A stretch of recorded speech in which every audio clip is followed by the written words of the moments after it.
Hey there, everyone. Welcome to Fresh Out the Podcast, the greatest podcast this side of the multiverse. I am the board game guru, game master extraordinaire, Jahananan.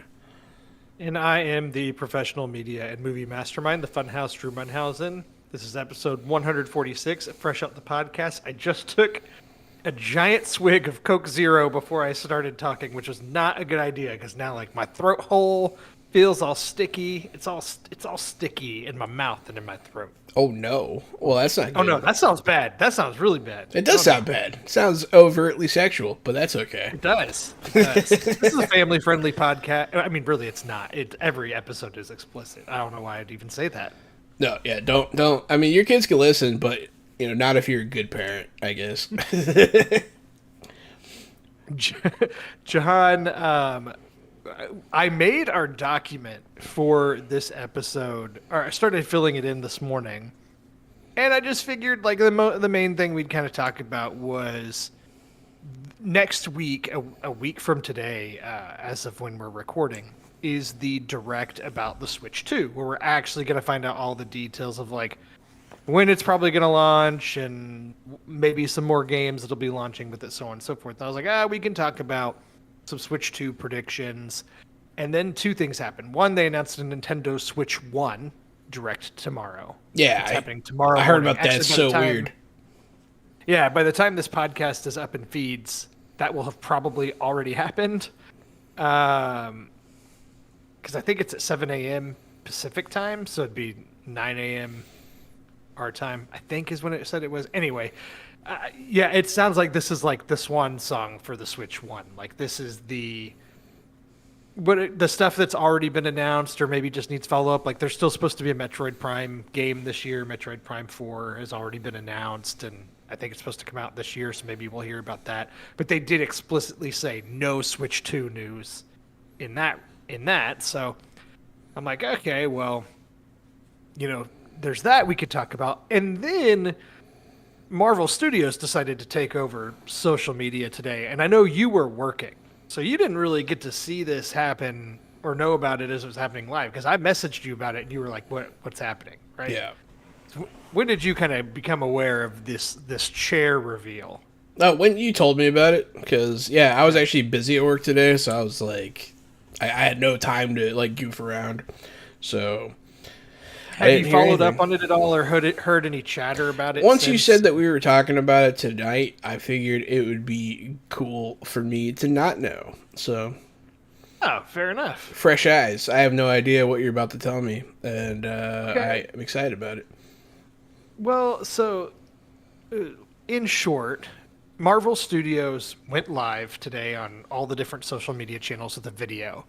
That slowly revealed, it started off revealing like essentially a director's chair, like director style chair, with the name Chris Hemsworth on the back. Okay. And so it was like clear that they were doing a cast reveal for Avengers Doomsday, which I think starts filming as soon as like next week. So production is getting underway on this. Obviously, the Russo brothers are directing, which we'll talk about them a lot this episode because we've got a movie, we'll mention later. But the Russos, and of course, there's the big Comic-Con announcement that Robert Downey Jr. was returning to the MCU, but now as Doctor Doom in Avengers Doomsday, yada, yada, yada. We know all that. So they start doing this chair pan and showing the chairs. And like, I'm talking really slow. Like, you don't see a new chair for, like, another 15 minutes or so. Like, that's how slow it's moving. So, it's like you start off and you see Chris Hemsworth's chair. And then, next you see Vanessa Kirby, who's playing the Invisible Woman. So, you're like, okay, so, like, the Fantastic Four is going to be in this. And this just was happening all day. Like, couldn't even tell you what time it started. Probably, like, around 10 a.m. And it didn't end until, like, 3 or 4 in the afternoon. Like it was truly all day to unveil 28 different names of cast members that are going to be in this movie. So you haven't double checked or gone to look at what names there are, right? I know not a single name. Okay. We'll go through this and we'll kind of get your reactions then live. Some of these, it starts off being kind of what you'd expect, or at least what I expected. And then it starts to take a couple of, it veers a little bit. So give me a second here while I pull it up. I'm trying to pull it up on this computer while I can still see your face. There we go. Okay. It's like so you're first watching we had... 2 Girl 1 Cup reaction videos. It was Chris Hemsworth, who plays Thor. Okay. Okay. Yep. Vanessa Kirby, who plays Invisible Woman. That is a pretty big deal, because that confirms possible Fantastic Four involvement with this movie, which was not confirmed. So yeah, that's we exciting. assumed, I think, but didn't know for sure. Anthony Mackie, Captain America. Okay.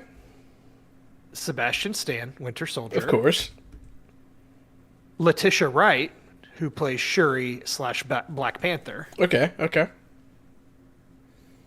They had a chair smaller than the rest, for Paul Rudd, who plays Ant-Man. Oh, that's funny. Then they had Wyatt Russell, John Walker, aka U.S. Agent. Okay. Then I'm gonna butcher this. Tanat Huerta Mejia, is that how you say it? Who plays Namor? Okay. So you got Namor here. That I was not expecting that. So I was like, I wasn't okay, expecting that's that either. interesting. Eben Moss Bacharach, who plays the Thing. Oh, right. Yep. Simu Liu. Oh, okay. Shang-Chi. See, that's a good one. I've been wanting him to come back for a while. That's exciting. Florence Pugh, who plays Yelena. Fantastic. Sounds like multiple of the Thunderbolts are making their appearance. Then we all got a little surprise. Although we have seen this, but Kelsey Grammer, Okay. who, is the Beast. So Okay. that was big. It's like, okay. It is Then big. They did show him as Beast at the end of the Marvels. Correct. So it seems like that's probably going to come into play, which is exciting and unexpected. And again, I'm thinking multiverses, right? Yeah. Like they're obviously doing that, and we'll get into that because there's a few more names we're gonna hear. Then we had Lewis Pullman, who plays the Sentry, and we know he's gonna be in Thunderbolts. Okay. Bob, Bob, as he announces himself in the trailer. Hydra Bob. Then you have Danny Ramirez, who plays the new Falcon in. You haven't seen the new Captain America movie, but he's in Falcon Winter Soldier also. Yeah, they do have him in there. Then we had Joseph Quinn, who Okay. plays the Human Torch. Right. Eddie from Stranger David Things. Harbour. Yep, David Harbour, Red Guardian. Fantastic. Winston Duke, who plays M'Baku in Black Panther. Oh, hell yeah. I love M'Baku. Hannah John Kamen, if I'm pronouncing it right, who plays Ghost. Yep. Was in Ant-Man and the Wasp, and it is in Thunderbolts, part of the Thunderbolts team. Big fan of her. Then we had Tom Hiddleston as Loki announced. That's big. The last we saw him, he's basically, at the center of the timeline. He's like, he's in charge of time, essentially. So that kind of makes sense. I mean, that was supposed to be part of the whole thing with Kane before, asshole was an asshole. Exactly. So let's see here. Sorry, I just lost my little screen. Where'd it go? There you are. Okay, so then we have Patrick Stewart as Charles Xavier. Fantastic. And when it showed his chair and name, it did the little X-Men animated series riff, which was good. So of course that was big. And then Did not think that was going to happen again.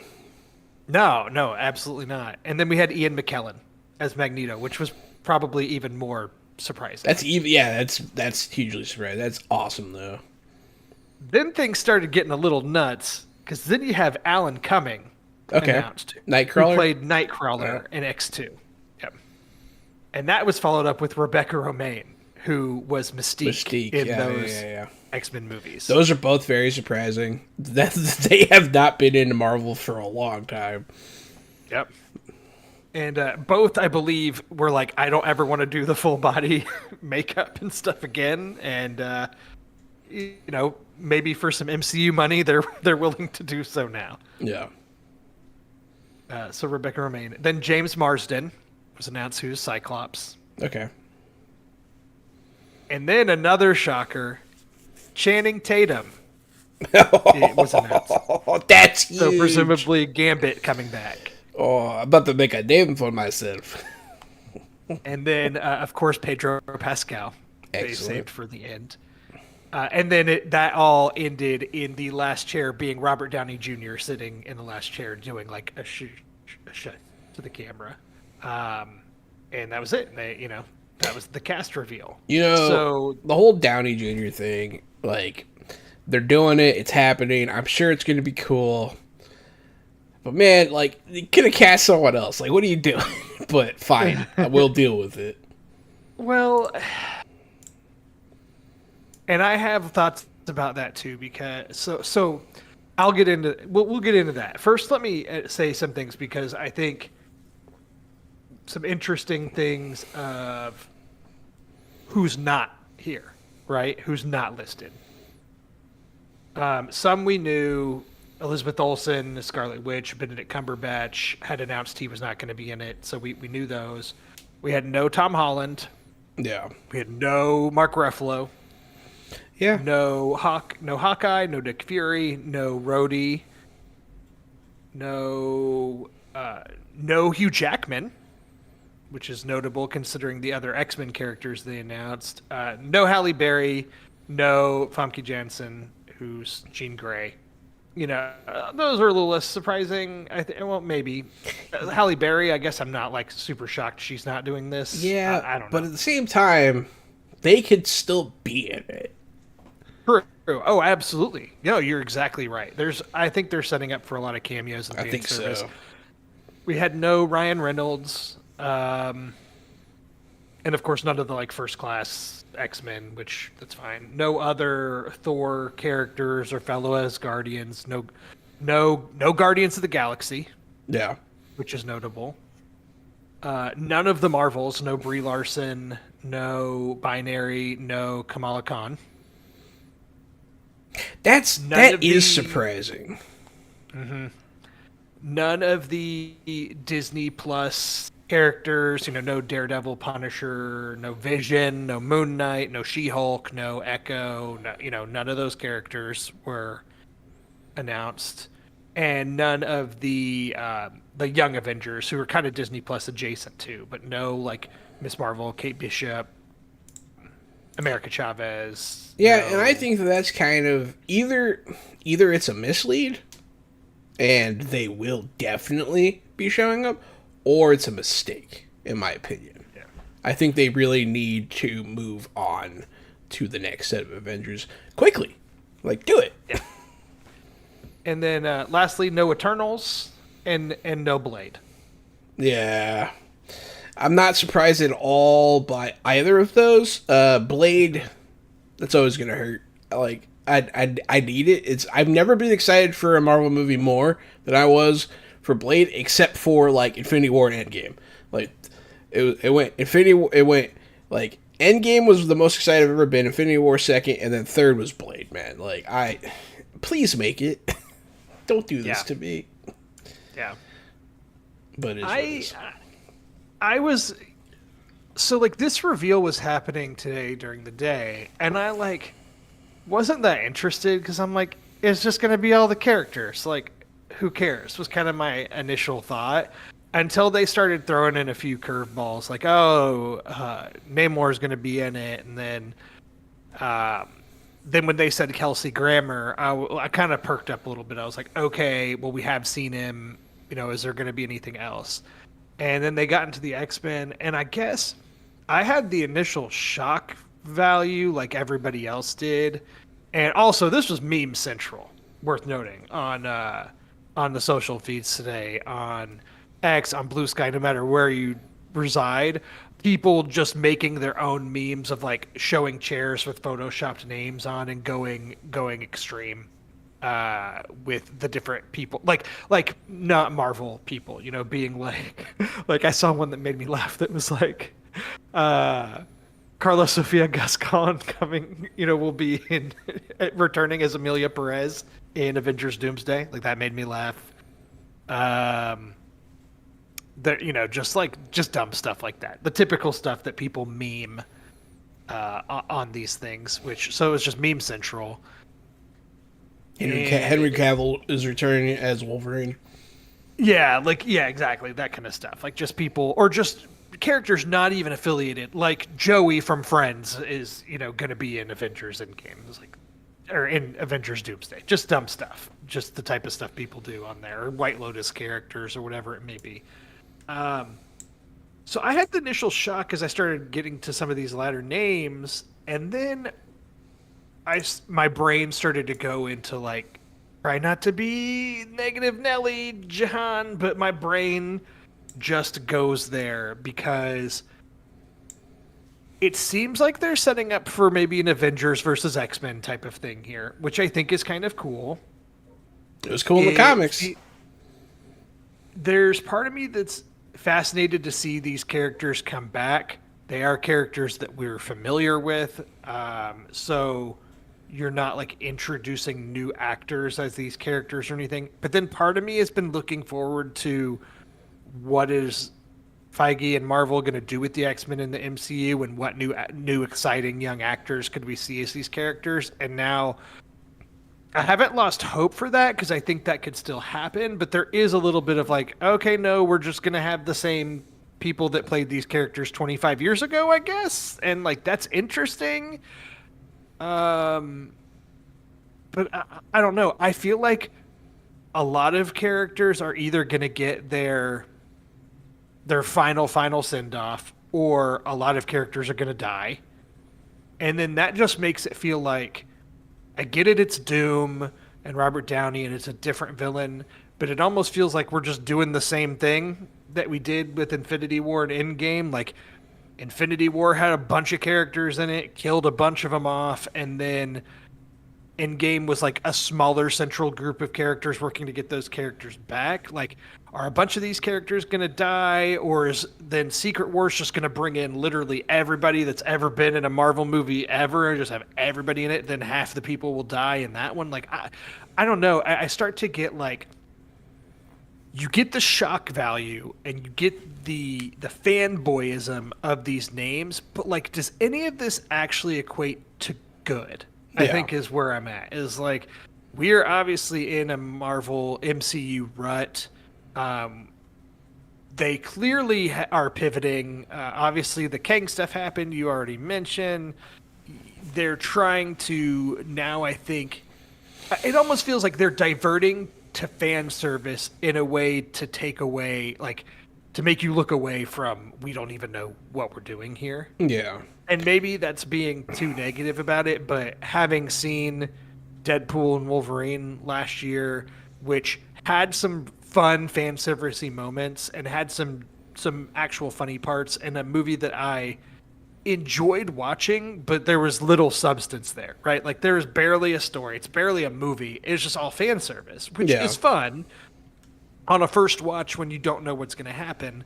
But on rewatch, you're like, this barely even holds up as a movie. And I'm like, is this going to be like that, where we're just going to get a lot of fan service and crazy stuff, and there might be more people in the movie than are even named here, as you alluded to? Like, that's the type of stuff where my brain starts going, where like, then I almost talk myself out of being excited, because it just sounds like it has so much potential to be a mess. I'm excited. It sounds like it's going to be cool. It's definitely going to be a mess. I don't have a lot of hope for this getting us out of the rut.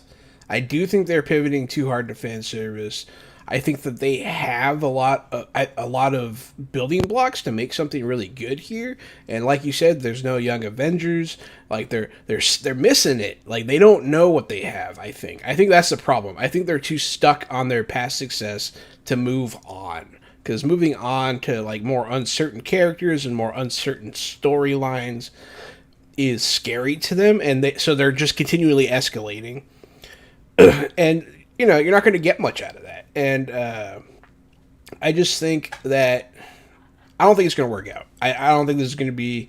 I'm sure I'm gonna enjoy it, but like the things that made Infinity War and Endgame so amazing was the like 10 movie build up. You know what I mean?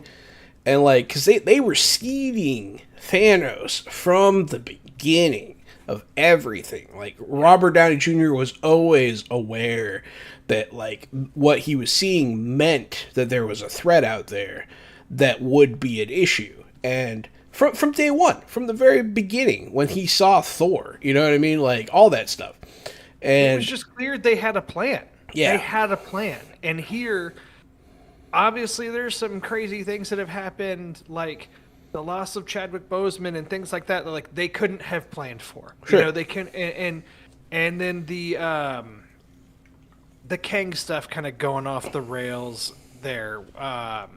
They couldn't have planned for all of that. And so now I look at this and I'm like, how much of this movie that we're going to get next year was part of the plan? Like when you were going to do Kang, was there ever a plan to bring in the X-Men from the movies that came out 25 years ago? Like, was that part of the plan? Was that always an idea? Or is that just like, nope, we're just now, we got to throw stuff at the wall and see what sticks?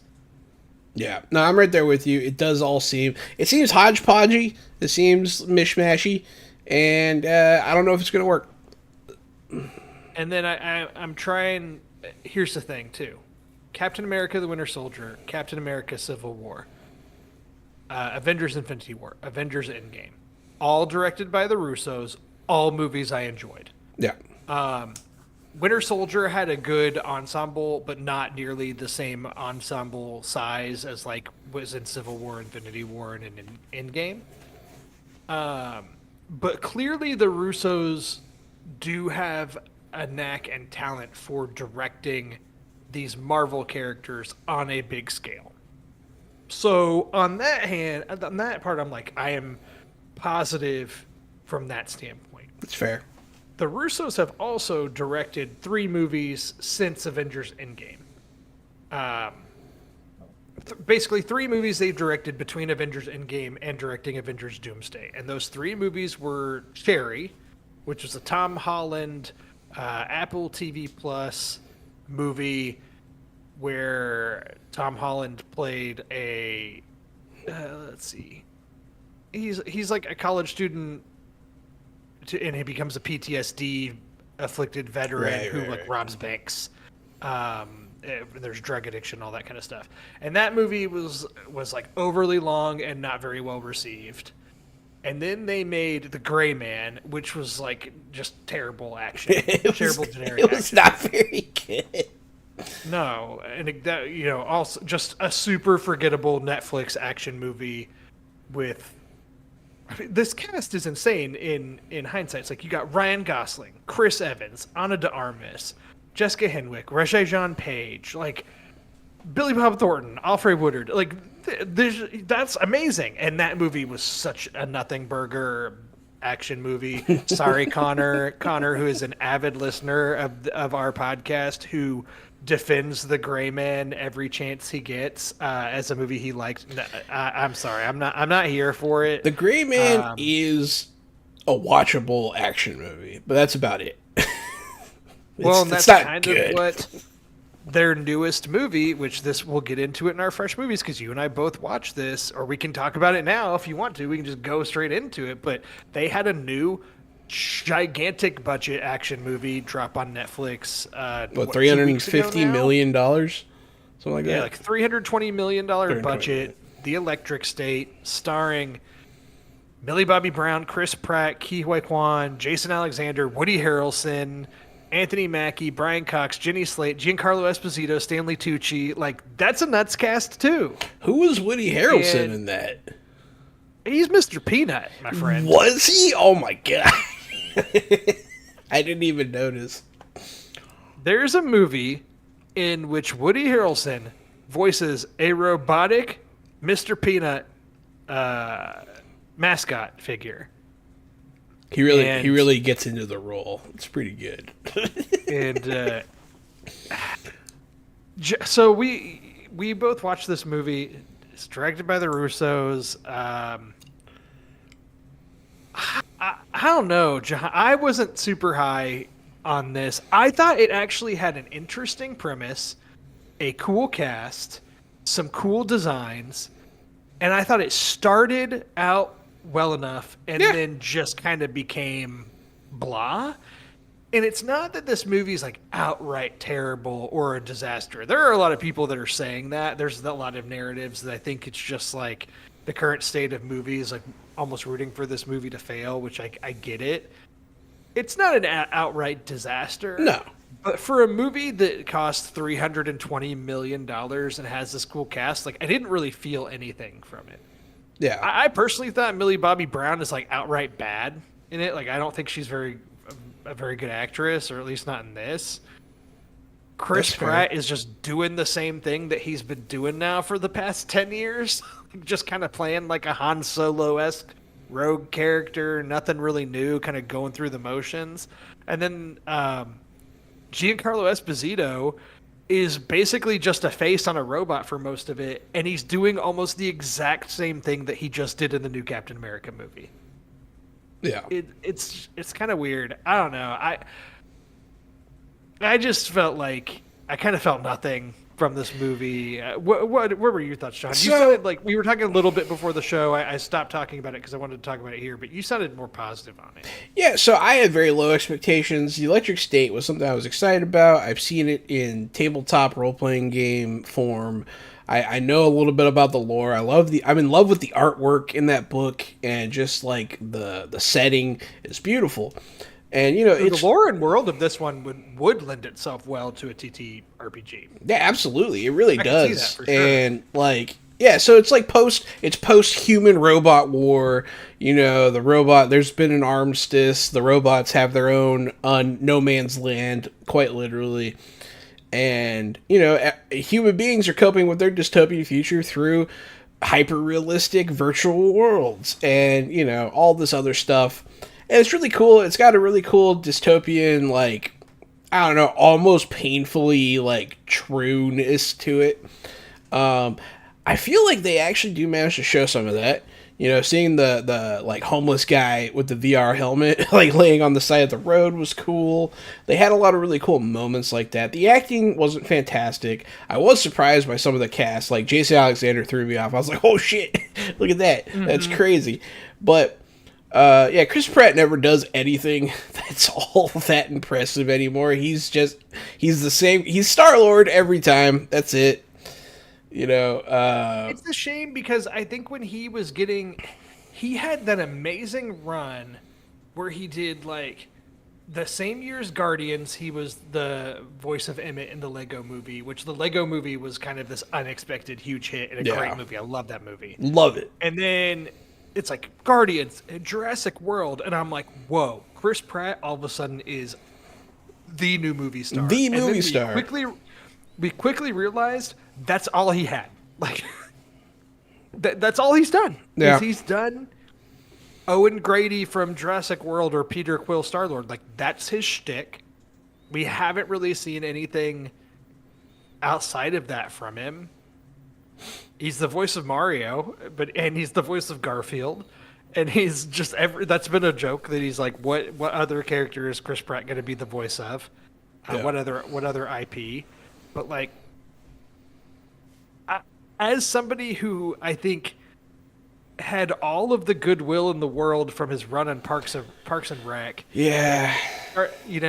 emerged as this cool new action star, I still like him, but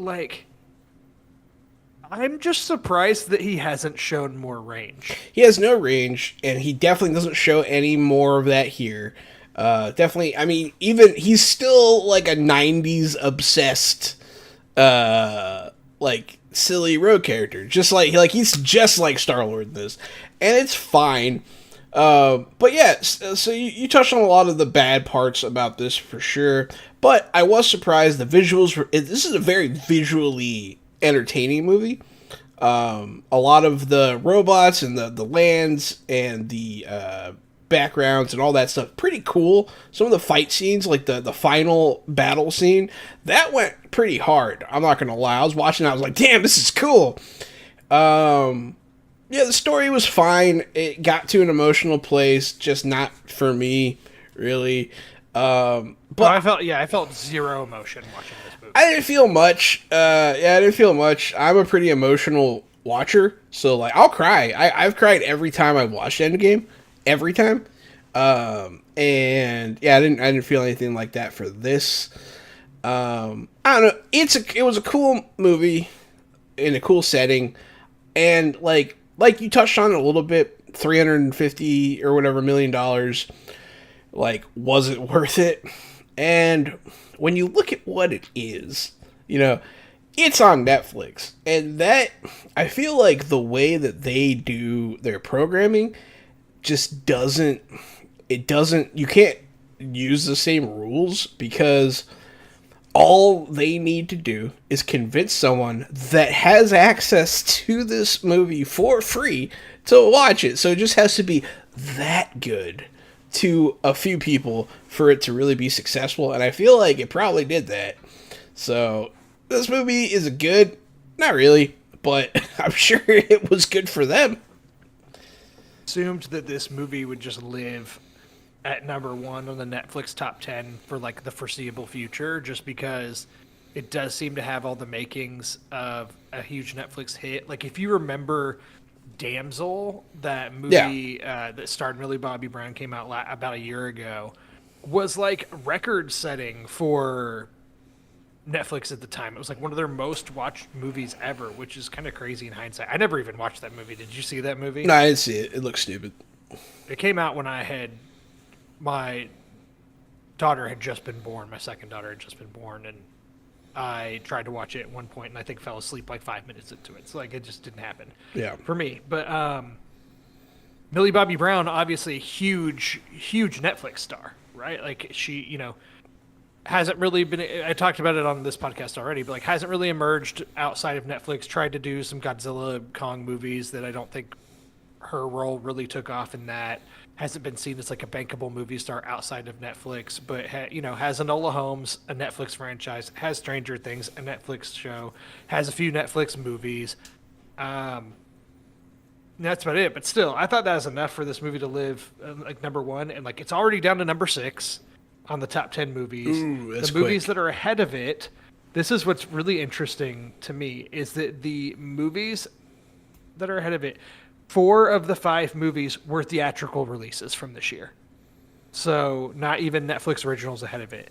Trap, the M. Night Shyamalan movie, Kraven the Hunter, Despicable Me 4, and Den of Thieves 2, Pantera, which just launched on Netflix like within the past week, are all above the Electric State in the top 10. Trap, which came on Max first and now is on Netflix. Den of Thieves 2? Yeah. Was that a theatrical release? It was. Oh, okay. There's also a Twister, some sort of Twister documentary that's number 2, but that's a Netflix doc. But I don't know.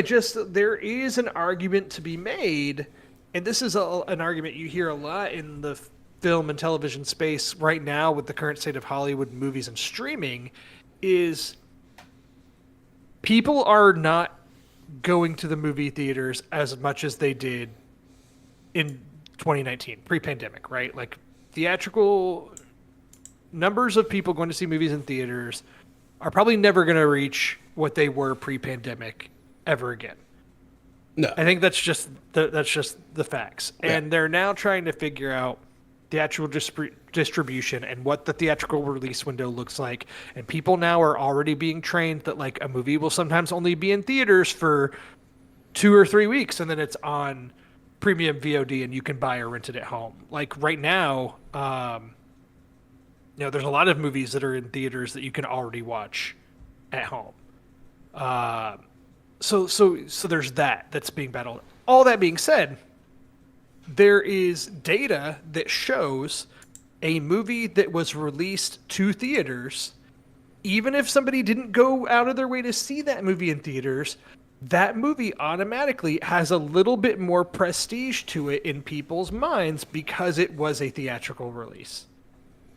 I mean, And that's true. Netflix That's absolutely has true. taken the stance that they're not going to release their movies in theaters. They're not going to do it. It's not part of their plan. That's not their business plan, except for special circumstances. Like Greta Gerwig's making a Chronicles of Narnia movie for Netflix that's been announced. It's in the works, and had been fighting to get it in theaters, and they came to an agreement that it's going to show on select IMAX screens and get like a limited IMAX run, and that's it. Oh, okay, that's cool. So like there are exceptions, but I think to me it says something that four movies that were theatrically released in theaters, a couple of which didn't even do that well. Like Trap didn't do great in theaters. Craven the Hunter was a big stinker. It's a toilet movie. But those movies, and I think Craven was on Netflix, streaming on Netflix before the Electric State came out. It's been on for a while, yeah. Yeah, and Craven's ahead of the Electric State currently in the top 10. That's not good. Maybe I'm being over analytical here, but like I Maybe. can't help but read into these things somewhat. Maybe after our podcast drops, though, Electric State goes to #1, baby. I mean, you never know. Now our audience, they're all gonna go be like, let's get Electric State pilled. Let's do it. Let's check out Mr. Peanut. Is it, you gonna go buy a Mr. Peanut plushie? I like from, Mr. Peanut. Electric State, or I did kind of like the mail carrier robot that Jenny Slate voiced. Oh yeah, that was funny. She was funny. Rob Gronkowski is like a football robot who's briefly in it. You might have seen the robot, but maybe didn't know it was voiced by Rob Gronkowski. Yeah. Gronk. I don't know. The movie has a whole. I didn't even mention there's a whole storyline with like Millie Bobby Brown's character's brother's consciousness-ish has maybe been transferred into this robot that has sought her out, and they're trying to find his body. It's this whole thing. It's weird.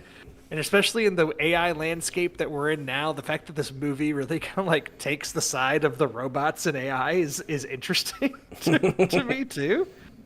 I don't know. Well, they're kind of. I feel like in this setting, they have AI the same way that Star Wars droids do. You know what I mean? Mm-hmm. Like, they have like a real intelligence. It's not really artificial. They seem too human almost. But yeah, I don't know. Yeah, there's like a civil war between humans and robots trying to get their independence and, be free thinker. It's a whole thing.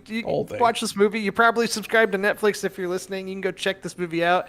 It says it's like 2 hours and 8 minutes, but the credits are legitimately 15 minutes. Yeah, they're like 15, 20 minutes long. I was like, wow, that's crazy. Yeah, it rolls credits before 2 hours. It has time to go. But yeah, anyway. Yeah, I mean, Is this a good movie? No. If you need something to watch with your family this weekend while you eat dinner, will this do it? Yeah, it's fine. Perfectly fine. You throw this on and be on your phone and be half paying attention, and the characters will describe what they're doing, and basically recap the plot every 5 minutes so that you know what's going on. This is absolutely a movie that's designed to be watched while you're on your phone or browsing social media. Yeah, it could have been a lot better. It's fine. But yeah, long story short, if this is what the Russos are up to these days, I'm not terribly hopeful for Doomsday, but maybe they're only good at Marvel movies. Who knows? With the budget and the star, I was really rooting for this thing to be good. And if it had been good, I was going to be a lot more pumped for Doomsday. But I'm like, man, the Russos have really only made varying levels of stinkers since Avengers Endgame. Granted, Avengers Endgame, a movie I love, a movie that was like one of my favorites of 2019. I'm a Marvel stan. Like I am in my heart a Marvel Comics fan, and I will always love the Marvel properties, and I will always go see the new MCU movies, even if I dog on most of them these days. I'm always going to go see the new one. But yeah, my faith in the Russos has been shaken. But it's clearly Marvel just trying to go back to the well and do what worked by getting their directors that made their highest grossing movie ever, get their biggest star back, this time in a villain role, and let's bring back every character, or let's bring back some of your favorite characters you haven't seen in 20 years. Yeah. Doesn't matter how or why, they're here. We're doing it. Let's go. And that's where we're at. It is where we're at. It's not a great place, but we'll see. Yeah. Um, Yeah. I feel like we could talk a little bit about this Switch 2 thing going on. Did you have any more predictions for the Switch 2 before? Because we're going to talk about a lot next week. So We are, and it's like, here's what we know, right? It kind of looks the same as the old Switch. Yeah. It seems like it's going to function similarly. We know it's backwards compatible. We know there's going to be a new Mario Kart game it launches with. And then there's like the little quality of life features, right? Like the magnetic Joy-Cons, the new stand, and things like that. I guess the main thing I'm predicting, this isn't even a prediction I can credit myself with, as if like this is in my brain, but I've seen some rumors that like a potential June release date. Do you think that that's realistic? I feel like that's it's a pretty quick turn. soon. Yeah. I wouldn't complain. I mean, I don't want to wait till Christmas. I have the money now, but I think it'll be out before Christmas. I do. I don't think it's going to be a fall release. I do think it's going to be sooner than that, but I was thinking that's exciting. So August maybe. I don't know. I feel like they're definitely gonna during this. They're definitely gonna say a release date. They're probably gonna show some games. What are your big three that you want to see here? Like, obviously Mario Kart's off the table because it's happening. So what are your big three console making titles for the Switch? I think that they will announce a new 3D Mario entry. I do think they're going to have a new 3D Mario in the vein of Super Mario Odyssey. That's the last 3D Mario game we got. But I don't necessarily think that it will be a Switch launch title. I think it will be a launch window title. I think that a new Mario game might be their big holiday game, or might be like an October or November release. But I do think they'll announce it that it's in the window. And Yeah, I launch would be window's very fine. excited for that. Okay, cool. You got any other ones? I didn't like write any new game predictions down. I could see them talking a lot about like what has worked already, as far as like Tears of the Kingdom, Breath of the Wild. You can still play these games here on the Switch, and maybe here's some new features or how these will run better. There might that'd like, be cool. patches to make them run better. I could see something like that. I'm opening up my document now to do fresh predictions because I'm like, if we're making some predictions, I might as well put the 3D Mario stuff on here, so we have something to follow up on. That shelf behind me is full of amiibos, so I'm kind of hoping that they do stuff with amiibos. That's one of my Interesting. Yeah. Well, I assume they will still be compatible with the new Switch. I will too, but I want more functionality. But yeah, and then things that I want though, the games that I'm really looking forward to playing. I always want a new Zelda title. I think it's too soon after Tears of the Kingdom to expect one anytime soon. But man, would a launch window Zelda game like sell consoles? Another thing that would be interesting, because one of the big things that made the Switch such a success was during the pandemic, Animal Crossing just blew it up. It just blew it up. So I'm wondering if they're going to be like, hey, that was an amazing like stepping stone for the success of our console. Maybe we should drop an Animal Crossing within launch window. That would be pretty cool. Animal Crossing, it was a phenomenon, and it's kind of crazy to think that it has been 5 years since then, because I remember I had already started. I was like fresh in the working from home phase in COVID, and I remember driving to Best Buy and getting it like curbside pickup, where they just brought it to me in my car, so I didn't have to go in the store, and getting it that way. I think it's been 5 years. Like, yeah, we could have a new Animal Crossing. I think it'd be smart of them to do that, considering how much of a phenomenon it Exactly. was. That's why I'm saying. Yeah, I think that's going to be my prediction. Is they're going to try to capitalize on Animal Crossing's success during the launch window. Okay, I'll put I that as like that. prediction. I'll put that on the list. But yeah, as I mean, for the most part, yeah, I don't know what else to expect. I I have really lots of don't hopes and either. Like, I dreams. don't know what IP have we not seen in a while. Like, I don't see there being a new Star Fox. I don't see there being a new Pikmin. I don't see there being a new. We just got the remake of Donkey Kong Country, the Wii one. Yeah. You know, we just got that, so I See, don't dude, see there being a Star new Fox. Kong. See, now you're talking though. Star Fox and Pikmin are strong release games, especially Star Fox. Like that would be huge for the launch of the Switch 2. But I I don't think expect it either. also, you know, we obviously the Switch One Direct is tomorrow, and the only thing that could come from that could, if they don't mention Metroid Prime 4 or anything about Metroid Prime on the Switch 1 Direct happening tomorrow, then my assumption is that somewhere along the line became a Switch 2 game. Yeah. And I could see Metroid Prime 4 being a Switch 2 launch title, but also available on Switch 1 or Yeah. something like that. Yeah, they did a lot of those interstitial type of releases when Xbox dropped the Series X. So yeah, that could be a thing that they do. Yeah, I'm hoping for I some like Pokemon action. I know they're talking about what is it, X, Y, or Z, or Legends or something. Oh yeah, Z to A or whatever it's called. Yeah. Yeah. So like that could be cool. But yeah, it's all just speculation. I look forward to it. I can't wait for the next week's podcast, man. I'm really excited.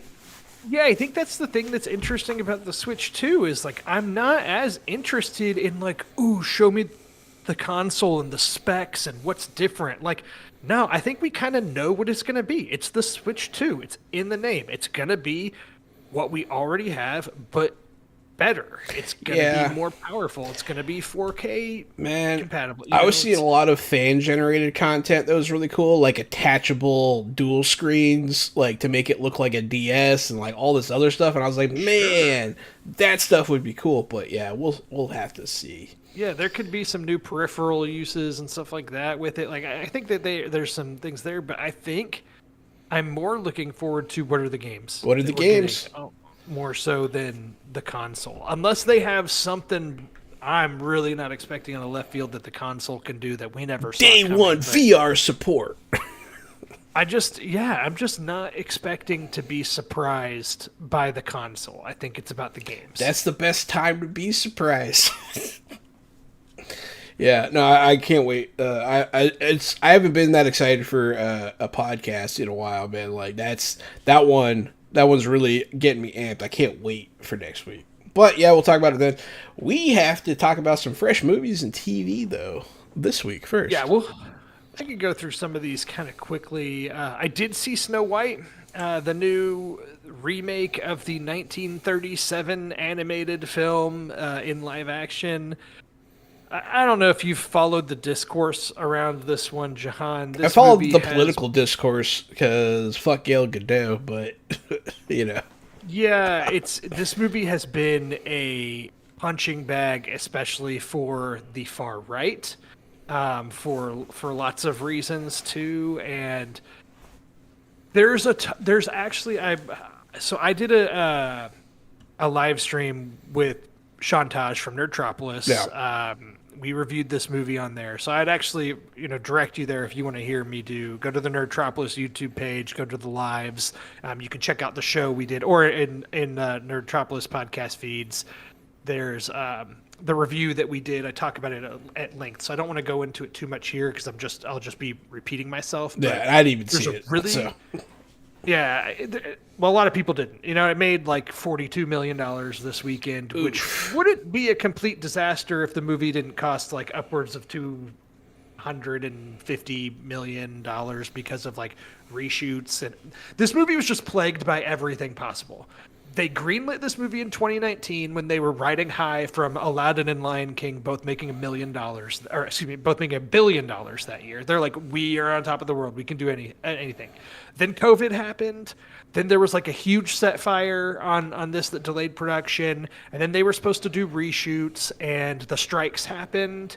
and they also had delays because Gal Gadot was having health complications from her pregnancy, and like literally, there's just like then you had all the things that went wrong from a like woke mob standpoint, like oh, we cast a Latina as Snow White, and like people got mad about Oh that, and then no, I didn't even I know, realize. right?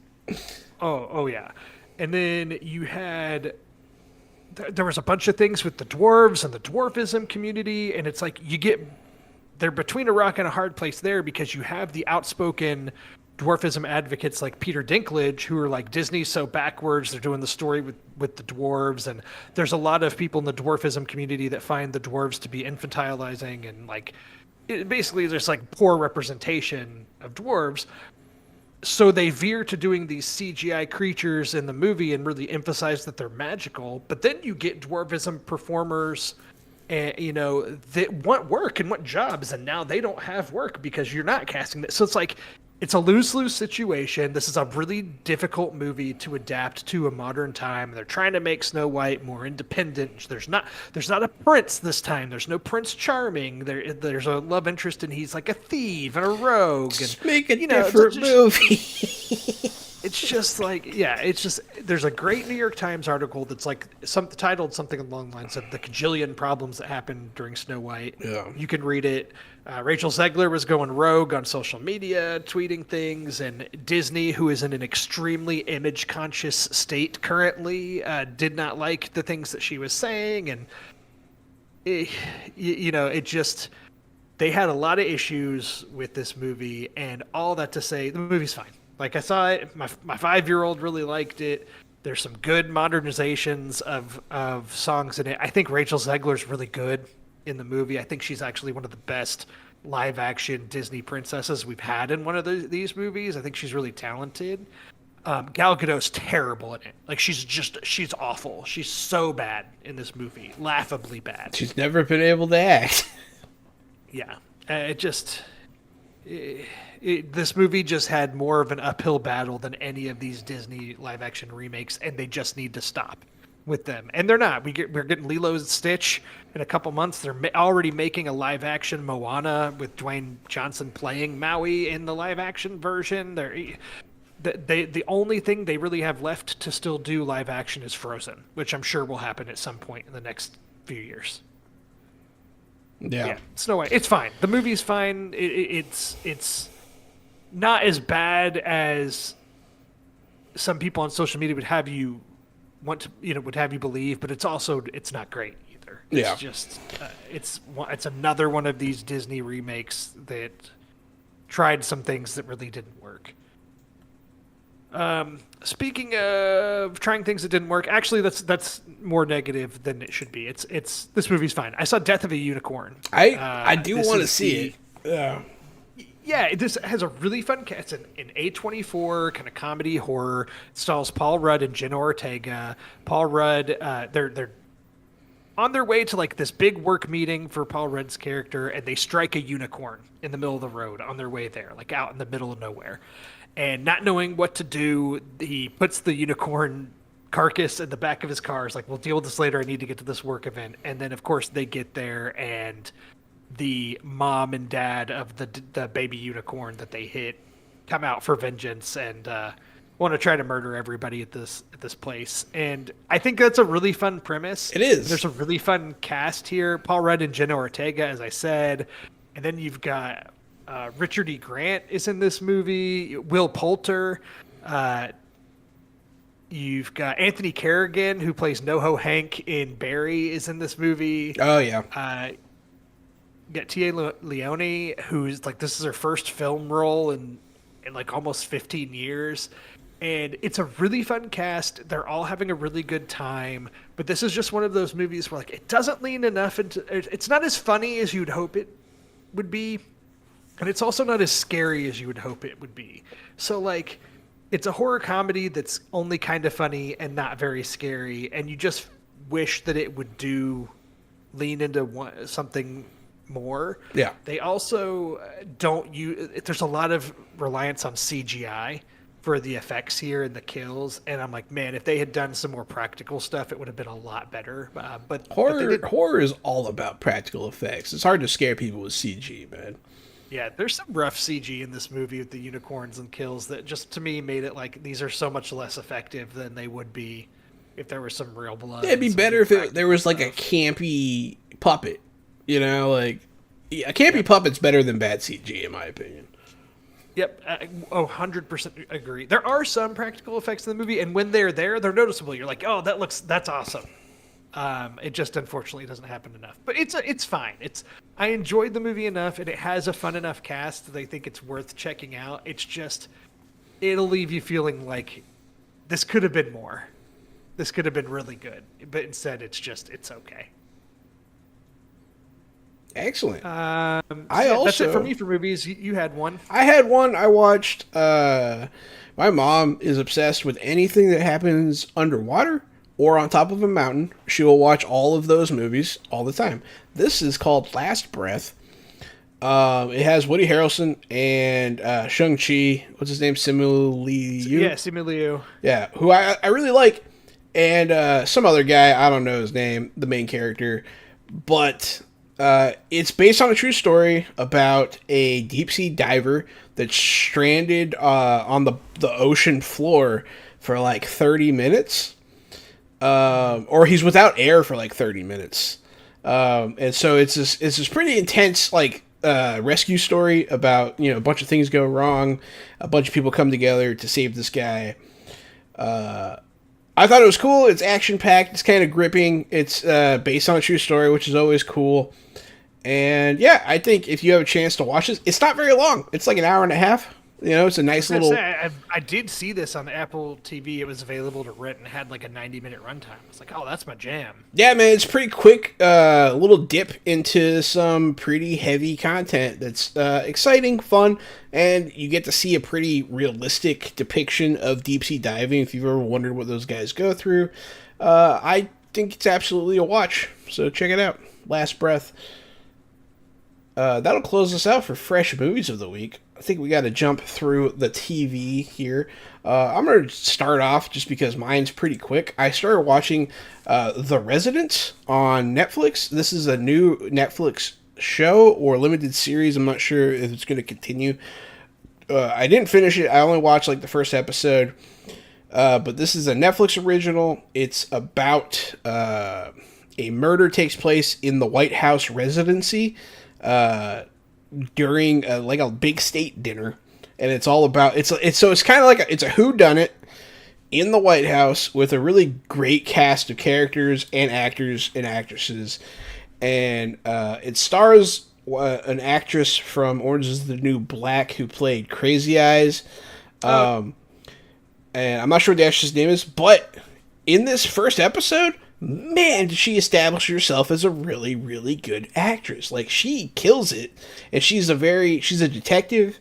And she's kind of got, like, that quirky detective thing going. Like, she's like a Sherlock-type character. And she does it very well. She plays it very well. And this also has, what's his name? Despacito. No, that's not his name. The guy from Electric State. You know what I'm talking about. Giancarlo Esposito. It's also got him in this, too, so that's fine. I don't know. Jason Lee is in this? Yeah, man. There's a cast in this, dude. There is a cast. And, I love Jason Lee. Which one's Jason Lee? He's Brody from Mallrats. He's Syndrome in The Incredibles, if you know his voice. Earl, if you ever saw the show My Name is Earl, he played Earl. Oh, yeah. He's in it. Yeah, big Jason Kevin Lee's Smith great. guy. Ken Alvin Marino. and the Chipmunks. Yeah. Jason Lee's in this. Ken Marino's great in this. Randall Park, fantastic. You know what I mean? Like, one of the main characters is played by Susie Kelchi Watson. She's also very good. It's just, I don't know, man. It's a solid show. It's very funny. And, like, I've heard from family that, like, it is really good. So, like, this is one to watch, I think. Absolutely. It's a drama series on Netflix, The Residence. I think this is something that everyone should watch. So, absolutely certified fresh. I'll just follow up on here and say I'm caught up with The White Lotus. I'm loving this season. It is unhinged, and I heard some pretty disturbing boy, things. Yeah. does it make my skin crawl at times. But I also feel like it has been one of the best seasons. Like a lot of people complained this season because it started off a little slow, but boy, all of those things are paying off in spades. Now 6 episodes in, there's 2 episodes left. There's a certain actor showed up in the 5th episode that I love, who's been playing. Is it spoilers to say? Is it spoilers to say an actor that showed up in the 5th episode? I don't think so. For more than a week. I think it's okay. Sam Rockwell shows up. Ooh, I love Sam Rockwell.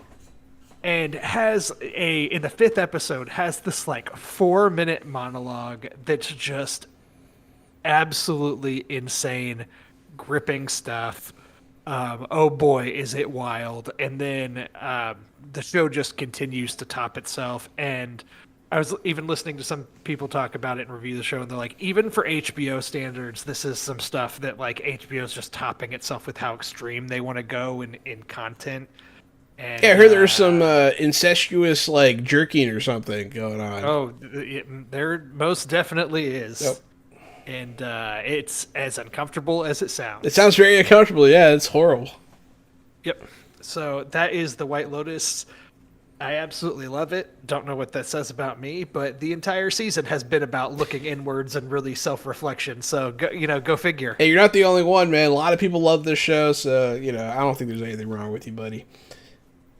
There's a new show that actually just premiered today on Apple TV Plus. The first 2 episodes debuted, and I was able to catch them this evening before we recorded, and it's a show called The Studio.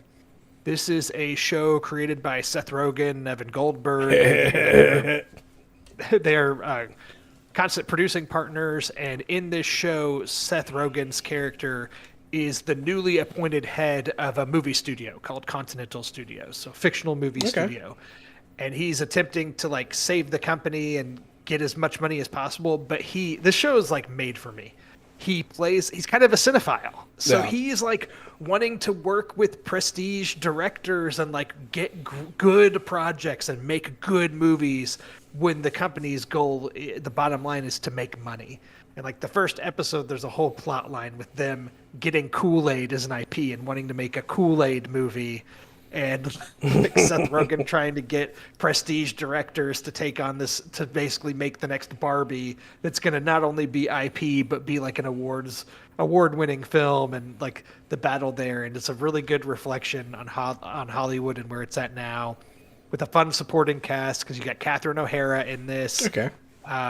Who we know from, Mom from Home Alone, but also, what's that show? Schitt's Creek. Yeah. That she's been in. And Catherine O'Hara just still killing it in every project. And she's playing a former studio head in this movie who is clearly a ripoff of Amy Pascal, who's the famous Sony former studio head who brought in the Spider-Man movies and was ousted after the Sony hacks. And Ike Barinholtz is in it. Catherine Hahn is in it. And then every episode so far, a lot of new people have showed up, either playing characters or playing themselves, because it's all about Hollywood. And 2 episodes, and I'm loving it so far. And another thing that they're doing that's really cool in it is the show has a lot of oneers, like long one-shot takes that really keep the show moving and feeling like really intensely paced that I enjoy. And so it's really good. There's only 2 episodes out right now. The first episode's like 45 minutes long. The second one's only 25 minutes long. So you can drill through them pretty fast. But that's The Studio. Apple TV Plus. Apple TV? Actually, Okay. they just had a hit in Severance season 2 was a big hit, and now The Studio. Man, I need to watch that. Severance is such a mind fuck, dude. I love that show. Oh yeah, Absolutely. Well, hey man, that was a good week of topics and stuff, and next week's going to be all the crazier, so I'm looking forward to this. I love doing this podcast. Thanks everyone for listening. This has been Fresh Out the Podcast. I have been... You got to do really quick, do your fresh pick. We didn't do our fresh picks. Oh, we didn't do our fresh picks! Oh, my fresh pick. Well, so my fresh pick, unfortunately, is going to consistently be Monster Hunter for the foreseeable future. But fair enough. like every time I log on to my Xbox, I'm like, I need to play something new that just came out on Game Pass so I can talk about it on the podcast. And I'm like, but Monster Hunter though. And honestly, as a longtime veteran of the series, they keep surprising me. So it's pretty cool. Yeah, I didn't even have any new fresh games to add this week. I've been kind of out on video games, just not haven't been feeling it as much. We're busy, man. My fresh pick is gonna be The Studio. Yeah, the new show on Apple TV. It Plus. sounds really good, man. That sounds cool. I want to watch that. So yeah, it's really fun. I mean, like I said, John, this show's made for me. Martin Scorsese's in the first episode playing himself as one of the directors they're pitching the Kool-Aid movie to. Oh boy, things like that. There's just a lot of cameos, a lot of good stuff. So, highly recommend. It is my fresh pick of the week. Now you may continue the wrap up. Hey everybody, thanks for watching. This is Fresh Out the Podcast. I prematurely ended. It happens to lots of guys. Yeah. No. It happens to lots of guys, Drew. It happens to lots of guys. Hey, so yeah, Fresh Out the Podcast. I'm Johanan on Blue Sky. You can check me out there. Also, if you want to see me talk a lot more and about TTRPG stuff, come check out Fresh Out the Box. We have a YouTube channel. We have a Twitch stream. We stream every Thursdays. Currently, we're playing The Expanse from Green Ronin Publishing. So yeah, check that out. Good stuff. I'm Drew Munhausen. I'm the Media and Movie Mastermind. I'm also on Blue Sky and all the socials. Follow me on Letterboxd for what I'm watching. And this has been episode 146. Hell of Fresh Out yes. the Podcast. Stay fresh.